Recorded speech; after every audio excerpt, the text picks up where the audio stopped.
அஸ்ஸலாமு அலைக்கும். நான் உங்கள் தோழி பில்கிஸ். இன்னைக்கு எல்லாருக்கும் பிடிச்ச பிஸ்கெட் புடிங் எப்படி செய்யலான்னு பார்க்கலாமா? வாங்க இன்கிரியன்ஸ் பார்த்துக்கலாம். நான் இங்க 6 முட்டை, 5 ரூபாய் பிஸ்கெட், மேரி பிஸ்கெட் பாக்கெட் 10, அதுக்கப்புறமா 400 ml பால் எடுத்துக்கிட்டேன். இது 5 ரூபாய் சின்ன பிஸ்கெட் இருக்கு இல்லையா, அது 10 நம்பர் எடுத்துக்கிட்டேன். இது வந்து 5 ரூபாய் பாக்கெட்டு. நீங்க 10 ரூபாய் பாக்கெட்னா 7 எடுத்துக்கோங்க.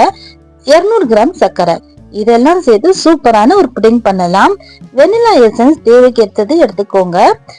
வெனிலா எசன்ஸ் இந்த பிராண்ட்ல தான் நான் வாங்கியிருக்கேன். ஓகே, வாங்க பண்ண ஸ்டார்ட் பண்ணலாம். இதெல்லாம் வச்சு சூப்பரான சுவையான பிஸ்கெட் புட்டிங் பண்ணலாம். குலையாது உடையாது சூப்பரா பண்ணலாம். ஃபர்ஸ்ட் வாட்டி ட்ரை பண்ணாலுமே இந்த அளவுக்கு எடுத்துக்கோங்க. இப்போ ஒரு பாத்திரத்துல நம்ம கேரமல் பண்ணிக்கலாம். அதுக்கு 75 கிராம் அளவுக்கு சர்க்கரை இதுல சேர்த்துக்கிறேன். அதே 200 கிராம் 75 கிராம் நான் எடுத்துக்கிறேன். இதுல என்ன செய்யணும்னா, நாம தண்ணி முழுகிற அளவுக்கு, சர்க்கரை முழுகிற அளவுக்கு தண்ணி ஊத்திக்கலாம். இதுல தண்ணி இந்த அளவுக்கு சேர்த்துக்கோங்க, போதும், கரெக்டா இருக்கும். இதை வச்சு நம்ம ஸ்டவ்ல வச்சு நல்லா ஒரு கலர், கேரமல் கலர் வர அளவுக்கு நாம இதை மிக்ஸ் பண்ணிக்கலாம்.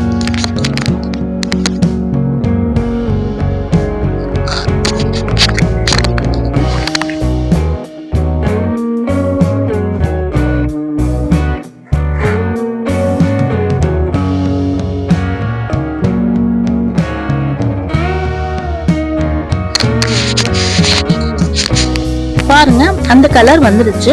இப்போ நான் ஸ்டவ் ஆஃப் பண்ணிக்கிறேன். இந்த கலர் கரெக்டா இருக்கும். இப்போ வாங்க நெக்ஸ்ட் ப்ராசஸ் பார்த்துக்கலாம். ஒரு மிக்ஸி ஜார் எடுத்துக்கோங்க.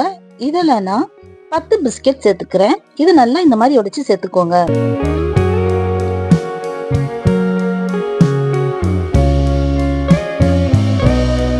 இப்போ இதுல மிஞ்சி இருக்கு இல்லையா, 125 கிராம் சர்க்கரை, இது எல்லாமே நான் இதுல சேர்த்துக்கிறேன். இது ஃபுல்லா போட்டுக்கோங்க. இது நான் நல்லா நைஸா அரைச்சி எடுத்துட்டு வந்துடுறேன். இப்ப பாத்தீங்கன்னா இந்த அளவுக்கு நைஸா அரைச்சுக்கிட்டேன். இப்போ நான் ஒரு முட்டையா இதுல சேர்த்துக்கிறேன்.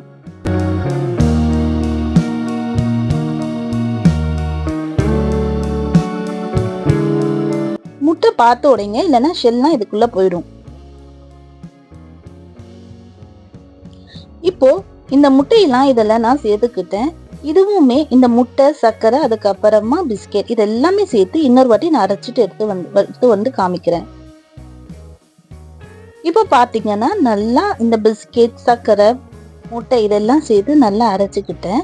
இதுல நான் 400 ml மில்க் வச்சிருக்கேன் இல்லையா, அதுவும் இதுல சேர்த்துக்கிறேன். இதை வந்து 2 அடி அரைச்சு எடுத்துட்டு வந்துடலாம். இது கூட நான் 2 மூடி வெனிலா எசன்ஸ் இதுல சேர்த்துக்கிறேன். மேல இருக்கிற இல்லையா, அந்த மூடியில இருந்து 2 மூடி கரெக்டா இருக்கும். இந்த கலவை இதெல்லாம் போட்டு நம்ம ஒரு 5 to 6 பேர் தாராளமா சாப்பிடலாம். இந்த புட்டிங்க சுகர் கிரேவிங்ஸ் எல்லாம் இருக்கும் இல்லையா, அப்போ இந்த கஸ்டர்ட் ட்ரை பண்ணி பாருங்க, நிச்சயமா சூப்பரா இருக்கும். இப்போ நான் இதை போய் அரைச்சு எடுத்துட்டு உங்களுக்கு காமிக்கணும். பாருங்க, சூப்பரா எல்லாமே மிக்ஸ் ஆயிருக்கும்.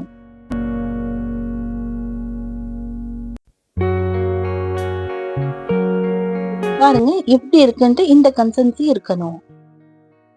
இப்போ நாம கேரமல்ஸ் இந்த பாத்திரத்துல, இந்த கேரமல் கொஞ்சோண்டு இந்த மாதிரி இருக்கும் இல்லையா, இந்த ஸ்டேஜ்ல நான் எல்லாமே நல்லா ஸ்ப்ரெட் பண்ணி விட்டுக்கிறேன். அப்போதான் நம்ம கேரமல் பண்ணும்போது அந்த இது வந்து கரெக்டா இருக்கும். செட்டாய் கீழே சூப்பரா இருக்கும். இல்லைன்னா தடியா ஆயிரும். இந்த மாதிரி நீங்க பண்ணுங்க. அப்போதான் நல்லா ஸ்ப்ரெட் பண்ணி விடுங்க. இப்போ நம்ம இந்த ஸ்டீமுக்காக இட்லி குண்டால இந்த மாதிரி தண்ணியை ரொப்பி 5 நிமிஷம் வேக வைக்கலாம். இப்ப பாத்தீங்கன்னா இது கீழே கொஞ்சம் கூட விழல. இந்த ஸ்டேஜ்ல நம்ம கலக்கி வச்ச இந்த மிக்சரை இதுல போட்டு போர் பண்ணிக்கலாம்.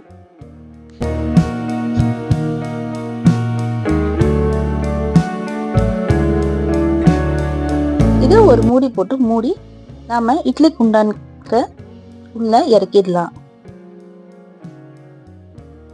5 நிமிஷம் கழிச்சு பார்த்தா இது நல்லா ஸ்டீம் ஆயிருக்கு, நல்லா சூடா இருக்கு.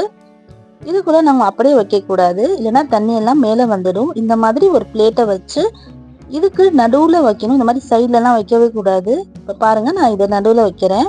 இந்த மாதிரி நடுவுல வச்சு நாம அந்த கஸ்டர்ட் மிக்சரை இதுல வச்சுக்கலாம்.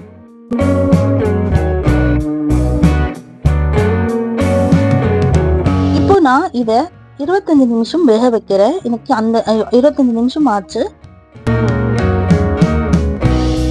இப்போ நான் ஓப்பன் பண்ணி எடுக்கிறேன் பாருங்க. சூப்பரா ஒட்டாம கொல கொலோன்ட்டு இல்லாம சூப்பரா ரெடி ஆயிடுச்சு. இது உங்களுக்கு சுகர் கிரேவிங்ஸா இருக்கட்டும், இல்ல நான் ஏதாச்சும் ஸ்வீட் சாப்பிடணும்னா இது சட்டுன்னு நம்ம பண்ணிடலாம். இது ரொம்ப ரொம்ப சுவையா இருக்கும், ரொம்ப நல்லா இருக்கும். வீட்டில் வச்ச பால், முட்டை, பிஸ்கெட் வச்சு இந்த ஒரு இன்கிரியன்ஸ் பண்ணிடலாம். எதுக்குன்ற நம்ம வெளியிலலாம் போக தேவையே இல்லை. வெனிலா எசன்ஸ் இல்லைன்னா நம்ம ஒரு 5 ஏலக்காவும் இதுல சேர்த்துக்கலாம். ரொம்ப ரொம்ப சூப்பரான டிஷ், எனக்கு ரொம்ப ரொம்ப பிடிக்கும். நீங்களும் இதை வீட்டில் ட்ரை பண்ணி எப்படி இருக்குன்ட்டு கண்டிப்பா எனக்கு கமெண்ட் பண்ணுங்க. இது ரொம்ப சூடா இருக்கு, இதால கத்தியில எடுக்க முடியல. இந்த மாதிரி கட் பண்ணி நம்ம கேக் மாதிரி பாருங்க எப்படி இருக்குன்ட்டு அந்த டெக்ஸ்சர் நீங்க பார்க்கலாம். சூப்பரா இருக்குன்னு பாருங்க. கொஞ்சம் கூட உடையல கொலையல, ரொம்ப ரொம்ப அருமையா இருக்கு. இதை ட்ரை பண்ணிட்டு எனக்கு கமெண்ட் பண்ணுங்க. இந்த ரெசிபி உங்களுக்கு பிடிச்சிருந்துச்சுன்னா என்னுடைய சேனலுக்கு சப்ஸ்கிரைப் பண்ணி வச்சுக்கோங்க. என்ன நீங்க சப்போர்ட் பண்ணுங்க. பாய். இன்னொரு இன்ட்ரெஸ்டிங் வீடியோல நான் உங்களை பார்க்கறேன்.